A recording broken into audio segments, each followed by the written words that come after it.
Hi hello नमस्कार समस्त को समस्त को जय जगन्नाथ। तो सांग मैंने आउ नुआ फ्रेश वीडियो आपण मानक स्वागत। तो सांग मैंने आपन केमती अच्छा मु तो बहुत भल अच्छी आशा करूँ आपण मैंने समस्त बहुत भलरे थे। तो आसतु देखा दिन सारा मुझे जहाँ करुँची आपण मान सहित सबकि सेयार करी। तो आईर पापा एवं आसुँच मत फोन करी कहले कि कौन नेबी मुझे कि चिंगुड़ी माछ आने आज जेहतु संडे अच्छी संडे स्पेशल आज चिंगुड़ी माछ हम। आसतु मुझे देखी चिंगुड़ी माछ केमती कौन करुँची कौन कर आसतु जोड़ी केमती रुहतु मत एमती भल पाए दिंतु आसतु देखा। तो सांग मैंने ये आसला बेले मत फोन करते कि कौन नबी बोली मु तो कही ना आप कही कि चिंगुड़ी माछ आने तो से कहले कि मामुन को पठाओ मु तलू मामुन को पठेली। तो मामुन देखते बर्तमान नहीं आसला आ मो हाथ को पठाई चिंगुड़ी माछ मोर फेवराइट माछ मत सांग मैंने बहुत भल लगे से। तो आपन को भल लगे कि नहीं मत निहाती कमेंट करेंगे। तो ये भी गाँव आसिक पहुँची गले गाँव कौन सामान नहीं आसुँच। तो मुझे कौन कली ना चिंगुड़ी माछ को भल भाव में धुआधुई करनेली। तो धुआधुई सांग मैंने कर सारापर से लुण हलदी टिके भल भाव में पूरा भल से गोले गाले नेली। तो सांग मैंने गोले गाले नहीं सारापर तापर कौन कली कड़का बसईदी गैस उपर गैस रे टिके तेल देदेली। तेल पूरा जोर रे पाचिगला मुझे कौन कली ना सबू चिंगुड़ी माछ को से पकईदेली। तो पकई सारापर भल भाव में भजा भजी करदेली।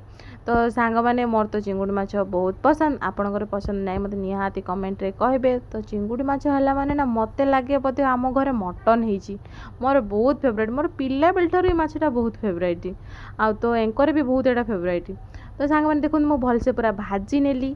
तो टिके मु गाँ स्टाइल करने चाहूली मो बो स्टाइल मो बो कौन करे ना चिंगुड़ी माछ को टिके साइड कर दिए साइड कर देकी मझीरे जो तेल टिके रही जाए तो से से कौन करे ना आलूटा को भी पकई दिए मुझे आज से कली।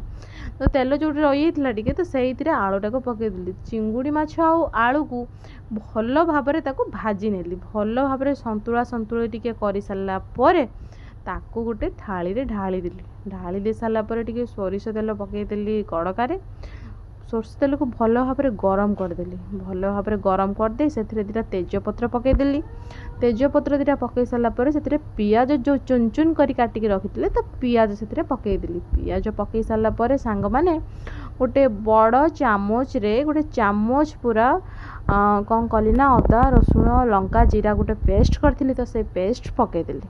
तो सांग मैंने तापर टिके लुण पकईदेली टिके हलदी पकईदेली आउ टिके लंका गुंड पकईदे कि भल भाव में टिके कषा कषि टिके करदेली। तो भल भाव में कषा कषि कर सारापर देखूँ मोर पूरा मसलू तेल बाहर लगी। तो मुझे जानी तेल मसलू बाहर मसलाटा भल भाव में कषि होगला बोलिकी जानवे।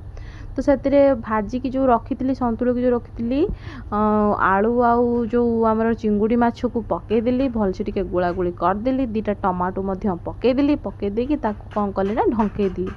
तो ढंकई सारिकी कौन कली ना तापर खोलिकी देखला बेलू आलू सीझी जाइए जो टमाटो को रखी थी टिके कुटे कुटे देली। तो कुटे काटे दे सारापर मो आलू भल भाव में सीझी जाइए कहीं मुझे घोड़े टे पानी देती। तो आलू मोर भल भाव में सीझी जाइए मुझे भल भाव में कषा कषि टिके करदेली कषा कषि कर सारापर टिके पानी देदेली। तापर सांग मैंने टिके गरम मसला पकईदेली तापर कि कहबी कि सेंट आउ कि कलर देखूँ मस्त कलर है। तो पकई पकई सारापर मोर पूरा रेडी हो गला चिंगुड़ी माछ तरकारी। आपण मानक केमिति लागिला मो रेसिपी निहाती कमेंट रे कहिबे आपण मानक भल लागे कि नहीं चिंगुड़ी माछ मते निहाती कमेंट रे कहिबे। तो सांग माने रहिली जय जगन्नाथ।